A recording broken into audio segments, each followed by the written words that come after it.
Time is almost here. Millions will tune in tonight to see The Late Show with David Letterman one last time. The show starts after our CBS 2 News 10 at 10, but before it does, we wanted to better explain what David meant to a generation of comedy lovers, including the impact he had on a bunch of college students right here in the corridor.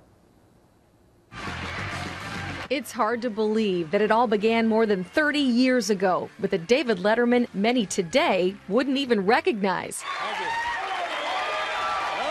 In a sea of clean-cut, well-dressed television hosts, this lanky, gap-toothed misfit was an alternative to a squeaky-clean lineup on TV. When Letterman came on, everything got turned upside down. It's something that many college students at the time connected with, and that's what Mitch Robinson tried to cash in on as a resident assistant at the University of Iowa's Burge Hall back in 1985. Burge at the time was kind of a rowdy place, 1,300 freshmen, and we were looking for a way to take that energy and turn it into something positive. Mitch organized an effort to make Burge Hall the official dorm of Late Night with David Letterman. We knew that this show that was on late at night, this brand new show, you walked up and down the halls and you heard everybody watching it. Their visible campaign attracted media attention and even a visit from one of Letterman's famous sidekicks on the show, Larry Bud Melman, who just happened to be in Iowa City for an event. The crew even recorded a song. We stop our homework to watch stupid human tricks. When it comes to late at night, you're our pick. Cause we want to be the dorm of late night TV.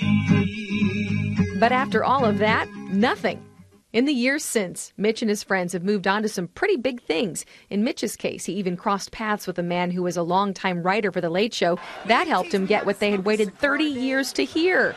A response. Your official dorm of late night project has had an immeasurable impact on the show and on Dave himself.